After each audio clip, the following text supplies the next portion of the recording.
L'optique géométrique est une sous-discipline de la physique. On y étudie la lumière visible pour être plus précis. Le sujet d'étude est principalement le fonctionnement des instruments d'optique. Un instrument d'optique, c'est un objet qui comporte une ou plusieurs lentilles et éventuellement un ou plusieurs miroirs. En voici quelques exemples. Le microscope du laboratoire de biologie, la lunette astronomique, le télescope. Ici, vous avez une belle photographie du télescope spatial Hubble. L'appareil photographique, l'appareil photo de votre smartphone est aussi un instrument d'optique. Les lunettes de correction. Et enfin, n'oubliez pas qu'il existe un instrument d'optique naturel, biologique, votre œil. Nous avons vu que les instruments d'optique comportaient la plupart du temps des lentilles, donc nous allons parler maintenant d'un type de lentille particulier, les lentilles convergentes. Une lentille, c'est un objet qui a été taillé dans un milieu transparent, comme le verre ou éventuellement une matière plastique pourvu qu'elle soit transparente. Vous pouvez même prendre une poche en plastique et la remplir d'eau, l'eau étant un milieu transparent, vous avez affaire à une lentille. Alors, une lentille convergente, qu'est-ce que ça a de particulier? Eh bien, son épaisseur au centre est plus importante que sur les bords. Donc si, par exemple, je trace cette forme-là, je vais la colorer pour que ce soit un peu plus visible, ici, on s'aperçoit bien que la forme que j'ai obtenue, on a une épaisseur qui est plus importante ici, au centre, que sur les bords. Donc on a affaire à une lentille convergente. On pourrait bien évidemment imaginer d'autres formes, hein. On pourrait imaginer quelque chose avec une forme de lune, comme ça, là, vous voyez, hop, là, hop, ce qu'on appelle un ménisque. L'épaisseur sur les bords, ici et ici, est moins importante qu'au centre. C'est aussi une lentille convergente.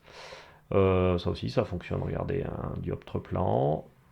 Voilà, l'épaisseur sur les bords est moins importante que l'épaisseur au centre. C'est aussi une lentille convergente. La lentille convergente a la propriété de faire converger les rayons lumineux qui la traversent, hein, donc ça c'est ce qu'on va voir dans la suite.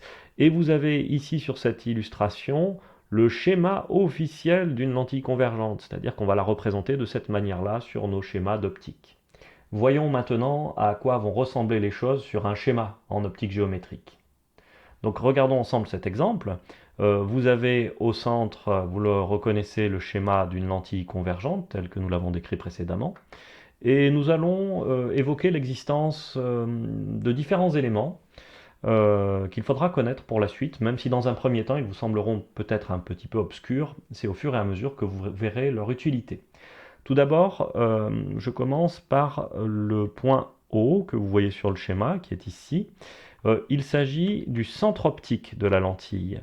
Le centre optique, c'est simplement le centre géométrique de la lentille. Deuxième élément important, l'axe optique. Alors l'axe optique, qu'on note delta avec la lettre grecque delta, c'est une droite qui passe par le centre optique et qui est perpendiculaire à la lentille. L'axe optique passe par le centre optique et perpendiculaire à la lentille. Ensuite, nous avons deux points très importants qui sont les foyers de la lentille. Il y en a deux. Il y a le foyer F, que vous voyez ici. Ce foyer s'appelle le foyer objet.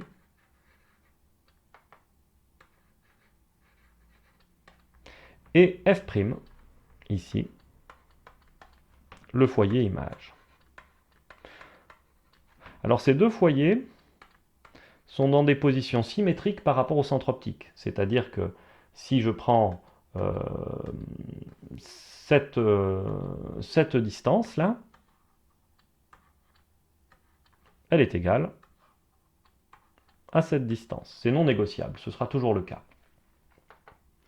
La position de ces foyers va dépendre de la fabrication de la lentille, à savoir la courbure que vous allez donner aux deux dioptres, c'est-à-dire si vous voulez aux surfaces de la lentille, ainsi que du matériau dans lequel vous avez constitué la lentille. Plus précisément, ça va dépendre de l'indice de réfraction du milieu considéré. Dernier élément, on note souvent F', la distance OF', c'est-à-dire la distance entre le centre optique et le foyer image. Cette distance F' s'appelle la distance focale. de la lentille. C'est vraiment sa caractéristique principale. Et si vous ouvrez un tiroir et que vous devez choisir entre plusieurs lentilles, c'est la valeur de la distance focale qui va vous permettre de faire le bon choix. Par exemple, pour corriger la vue, eh bien, on va utiliser des lentilles d'une distance focale donnée, d'une distance focale précise. Autre point important, en optique, les distances sont orientées. Cela signifie que ces distances peuvent être parfois positives, mais aussi parfois négatives. C'est pour cela que vous voyez en haut à droite du schéma ce système d'axes qui précise les sens positifs. Une distance orientée de gauche à droite sera positive, une distance orientée de droite à gauche sera négative. De bas en haut positive et de haut en bas négative. Prenons un exemple pour être un peu plus concret. Si par exemple on s'intéresse à la distance entre le point O et le point F', c'est-à-dire entre le centre optique et le foyer image de cette lentille, vous voyez ici et ici. Eh bien, lorsque j'écris OF', je n'écris pas F'O. En écrivant OF', je signifie que je vais en quelque sorte du point O vers le point F'. Et vous voyez que la flèche que j'ai tracée en bleu ici a le même sens que le sens positif de mon axe. Cette distance sera donc positive. Évidemment, si je prends la distance F'O, et bien maintenant je vais du point F' vers le point O, je suis dans le sens opposé de mon sens positif sur mes axes, et donc la distance F'O devra être comptée négativement. Pour bien se rappeler que les distances sont orientées et peuvent être éventuellement négatives, on va prendre l'habitude de noter une petite barre au-dessus de nos lettres qui signifie valeur algébrique, c'est-à-dire des nombres qui peuvent être éventuellement négatifs. La distance focale d'une lentille convergente, donc qui se note F', on s'en souvient, elle est égale par définition à la distance OF'. On peut donc écrire que OF', d'après ce principe, est égal à moins OF, et cette distance focale sera nécessairement positive. La distance focale d'une lentille convergente est toujours positive. La vocation d'une lentille est de créer l'image d'un objet. Nous allons maintenant apprendre à construire l'image de cet objet avec une méthode géométrique.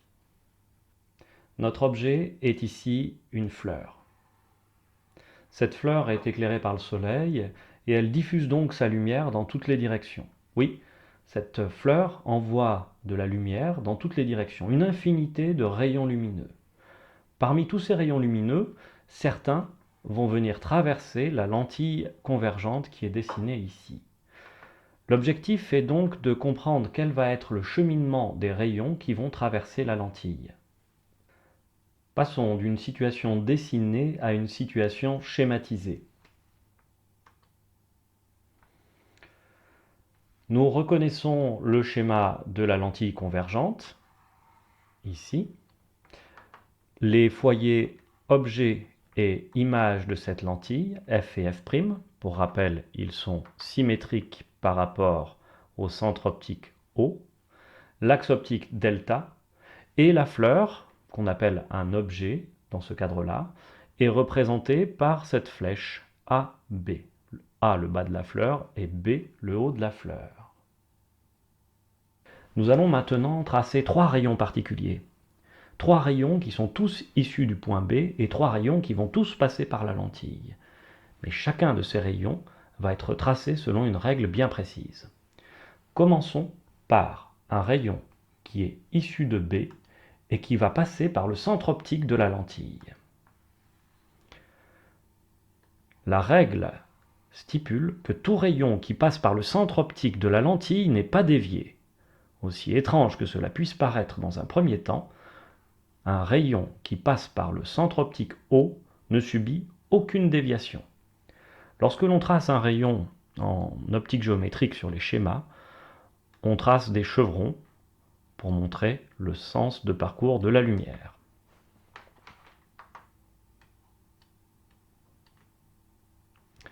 Deuxième rayon, il s'agit d'un rayon toujours issu de B, mais cette fois-ci qui passe par le foyer objet de la lentille. Le voici. La deuxième règle stipule que ce rayon doit ressortir parallèlement à l'axe optique.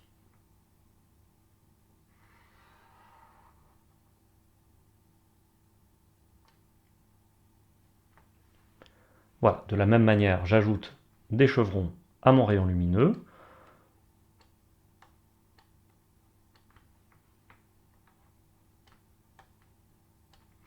Et enfin, le troisième et dernier rayon arrive sur la lentille parallèlement à l'axe optique, comme ceci, et ressort en passant par le foyer image.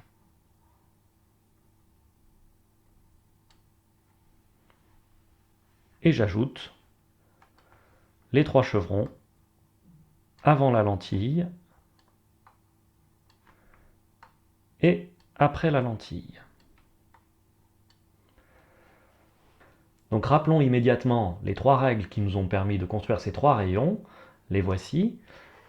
Première règle, un rayon passant par le centre optique O n'est pas dévié. Un rayon passant par le foyer objet F ressort de la lentille parallèlement à l'axe optique delta. Et enfin, un rayon arrivant parallèlement à l'axe optique delta ressort en passant par le foyer image F'. Ces règles sont toujours applicables. D'où viennent-elles? En réalité, ce sont les lois de la réfraction. Et oui, vous savez bien que lorsque la lumière change de milieu, elle est déviée. Et ce qui se produit dans une lentille, c'est que la lumière passe de l'air au vert, puis du vert à l'air. Donc il y a 2 phénomènes de réfraction successifs, et ces phénomènes de réfraction sont traduits par ces 3 règles simples qui vont nous permettre de faire des constructions géométriques. Alors vous l'avez bien évidemment remarqué, les 3 rayons lumineux que nous avons tracés viennent se couper en un point. Il y a une intersection. Cette intersection, je vais simplement l'appeler le point B'. Pourquoi le point B'? Eh bien parce que le point B', c'est l'image du point B à travers la lentille convergente. B' est l'image du point B à travers la lentille convergente. Alors pour construire notre image complète, il nous faut au moins un autre point. Et là, la règle est assez simple. L'image du point A à travers la lentille convergente, donc on va appeler A', ce point image, se trouve à la verticale du point B'. Il se trouve ici. Oui, il y a une règle, une loi qui s'appelle la loi d'aplanétisme, qui nous dit en gros que si l'objet est perpendiculaire à l'axe optique, c'est le cas, ici on a un angle droit, il faut que l'image le soit aussi. Et donc notre image devient facile à tracer. Selon le même procédé, nous allons tracer notre image ici, en rajoutant bien entendu la petite flèche au bout, et nous obtenons ainsi l'image de notre objet AB à travers la lentille. L'image s'appelle A'B'. Bon, voilà, très bien, on a construit l'image de l'objet AB à travers notre lentille convergente et on a obtenu l'image donc qui s'appelle A'B'. Mais qu'est-ce que cela signifie? Alors rappelons-nous, la situation de départ, eh bien, notre objet c'était une fleur, hein, l'objet AB c'était notre fleur, et donc les rayons lumineux issus de cette fleur, on en a choisi 3 qui passaient à travers la lentille convergente et on a réussi à localiser la position de notre image, l'image A'B'. Cette image, donc elle existe, regardez, je vais la faire apparaître, voici, on obtient cette fleur ici, donc on voit que notre image, elle a la tête en bas, hein, elle est à l'envers, elle est renversée, et puis elle est aussi plus petite que la fleur initiale, hein, c'est un cas particulier ici, mais dans ce cas-là, la fleur est plus petite. Qu'est-ce que cela signifie également? Cela veut dire que si je plaçais, par exemple, à cet endroit, un écran, une feuille de papier blanche par exemple, eh bien on verrait sur la feuille de papier apparaître l'image de la fleur, la tête en bas, un peu plus petite. Par contre, si vous placiez votre écran ici, ou plus loin ici, eh bien vous verriez quelque chose de flou. Donc maintenant qu'on sait où se forme l'image, on sait où on doit placer notre écran pour observer une image nette. Maintenant, quelques points de vocabulaire. Dans cette situation-là, dans notre exemple, vous voyez que l'image elle a la tête en bas, on dit que l'image est renversée. hein, notre objet, il est droit, il va dans le sens positif, et notre image va vers le sens négatif. On dit que l'image est renversée. D'autre part, on définit l'espace objet à gauche de la lentille, en vert, par définition. L'espace objet, c'est tout ce qui se trouve à gauche de la lentille. Et à droite, c'est l'espace image, là que vous voyez en orange. Ce sera toujours ça, l'espace objet à gauche, l'espace image à droite. Parce que traditionnellement, la plupart du temps, mais pas toujours, les objets se trouvent à gauche et les images à droite. Quand une image est dans l'espace image, c'est le cas ici, hein, l'image A'B', elle se trouve bien dans la zone orange, on dit que l'image est réelle. Une image réelle a la particularité de pouvoir être projetée sur un écran. Hein, je l'ai expliqué précédemment, si on place un écran à cet endroit-là, on verra l'image se former. Peut-être que nous rencontrerons bientôt un cas où l'image va se former du côté de l'espace-objet. Et dans ce cas-là, on parlera d'une image virtuelle. Et une image virtuelle, elle, ne peut pas être projetée sur un écran.